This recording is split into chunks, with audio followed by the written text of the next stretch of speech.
একেই তো বলে বোলিং।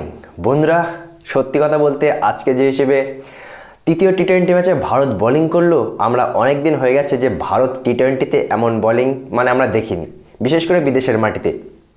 আজকে তৃতীয় ম্যাচটা ভারতের জন্য খুবই ইম্পর্টেন্ট ছিল, আর যে ম্যাচটা হেরে গেলে হয়তো টি-20 সিরিজও হাতছাড়া হতে পারতো ভারতের কাছ থেকে। কিন্তু লাস্ট ম্যাচটা একটা বড় জিত তারা তুলে নিল, ভারতের দল 106 রানের একটা বড় জিত। আর সাউথ আফ্রিকার টিম প্রথম ম্যাচে একটা অসাধারণভাবে রান চেস করে জিতেছিল, সেই সাউথ আফ্রিকার ব্যাটিং লাইন আপকে একেবারে ধরাশায়ী করে দিয়ে মাত্র 95 রানে তাদেরকে অল আউট করে দিল ভারতীয় দল। আর আজকে প্রথমে ব্যাটিং করে ভারতীয় দল 201 রান করে, যেখানে সূর্যকুমার যাদব ক্যাপ্টেন্সি করে হিসেবে অসাধারণ কিন্তু ব্যাটিং করলো। আর টি-20তে তো আমরা তো সবসময় তাকে বলি যে তার দেহের মধ্যে অন্য গ্রহের কোনো এলিয়েন ঢুকে যায়। ওয়ানডেতে তেমন কিছু করতে পারে না, টি-20 বিশ্বকাপেও তেমন কিছু করতে পারেনি, কিন্তু বায়োল্যাটারাল সিরিজে সূর্যকুমার যাদব নাম্বার 1 ব্যাটসম্যান আবারও প্রমাণ করলো। প্রথম ভারতীয় ব্যাটসম্যান হিসেবে বিদেশের মাটিতে বা সাউথ আফ্রিকার মাটিতে গিয়ে সাউথ আফ্রিকার বিপক্ষে সেঞ্চুরি করা প্রথম ব্যাটসম্যান। 4তম টি-20 সেঞ্চুরিও সে ইতিমধ্যেই করে ফেলেছে রোহিতের সমান বরাবরই। আর প্রথম ইনিংসে 200 রানটা একটু বেশিই ছিল, কিন্তু একটু ভয় লাগছিল যে ভারতীয় ফাস্ট বোলাররা যে হিসেবে বাজে বোলিং করছিল, মনে হচ্ছিল একটু রান কম আছে। কিন্তু দ্বিতীয় ইনিংসে আমরা কি দেখতে পেলাম, ফাস্ট বোলিংটা কিন্তু তেমন কিছুই করতে পারেনি কুলদীপ যাদব। কি অসাধারণ স্পেলটাই না করলো। প্রথম ম্যাচে ক্রিটিসাইজ হচ্ছিল যে রবি বিষ্ণয়কে কেন বসিয়ে রেখে কুলদীপ যাদবকে খেলালো। সেই কুলদীপ যাদব 2 ওভার 5 বল করে মাত্র 17 রান দিয়ে 5টা উইকেট নিল। আর ওদিকে রবীন্দ্র জাডেজা, আজকে সূর্যকুমার যাদব দ্বিতীয় ইনিংসে তেমন ক্যাপ্টেন্সি করতে পারেনি, পায়ে লাগাতে সে ক্যাপ্টেন্সি করছিল, সেও কিন্তু 2টো উইকেট নিল। 10 উইকেটের ভেতরে প্রথম 7 উইকেটই তো ওরা নিয়ে নিল। জাডেজা আর কুলদীপ যাদব মিলে 7 উইকেট নিল। যে বাউন্সি পিচে মনে করছিলাম যে ফাস্ট বোলাররা একটু ভালো করবে, কিন্তু সেই উইকেটে আমরা কি দেখতে পেলাম, আর্শদীপ সিং আর মুকেশ কুমার একটা উইকেট পেলেও আমরা এদিকে কিন্তু দেখতে পেলাম যে 7 উইকেট নিল এই দুটো স্পিনার রবীন্দ্র জাডেজা, কুলদীপ যাদব।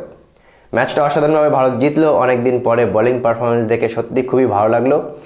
আর ম্যাচটা দেখে একটু কনফিউজ হচ্ছে যে ভারতীয় বা আজকে এই ম্যাচটা ভারত জেতার পরে সিরিজ তো 1-1 ড্র হয়ে গেল, কিন্তু আজকে ম্যান অফ দ্য ম্যাচটা কার দেবে বন্ধুরা?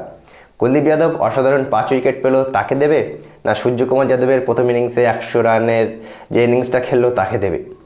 আমার মনে হচ্ছে সবসময় তো ব্যাটিংয়ের ফেভারই করে, আজকে হয়তো কুলদীপকে দিতেও পারে, আবার নাও দিতে পারে। তার কারণ বোলারদের তেমন কোনো ক্রেডিট আমরা দেখি বিগত বেশ কিছু বছর ধরে দেয় না তেমন করে।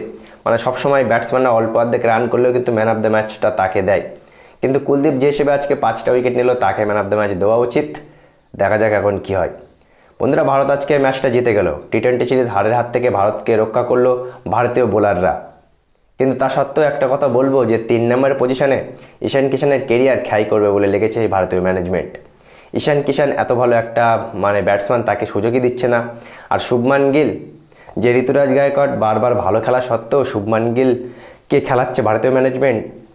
ঋতুরাজ গায়কোয়াড়কে বাইরে বসিয়ে শুভমান গিল কিন্তু রান করতে পারছে না, নিজের জায়গাটা নিজেই কিন্তু আবার হারিয়ে ফেলতে পারে শুভমান গিল, এমনটাই মনে হচ্ছে। আর ওদিকে আজকে কুলদীপ 5 উইকেট নিলেও আমার ব্যক্তিগত মতে বন্ধুরা বলবো এটা যে রবি বিষ্ণয় ডিজার্ভ করে ভারতীয় দল। আর রবি বিষ্ণয় টি-20তে কুলদীপ যাদবের থেকেও কিন্তু ভালো বোলার, নো ডাউট। আজকে সে ভালো বোলিং করেছে, কিন্তু ওভারঅল দেখতে গেলে রবি বিষ্ণয় বেস্ট। ওভারঅল রাত তো প্রায় হয়ে গেছে, কালকে পড়ে গেছে, 12টার বেশি বেজে গেছে। ভারতীয় টিম একটা অসাধারণ জয় আমাদের তুলে দিল, আর এই জয়টা খুবই দরকার ছিল সিরিজটা বাঁচানোর জন্য। আজকের ম্যাচে তোমাদের মতামত অবশ্যই জানাবে।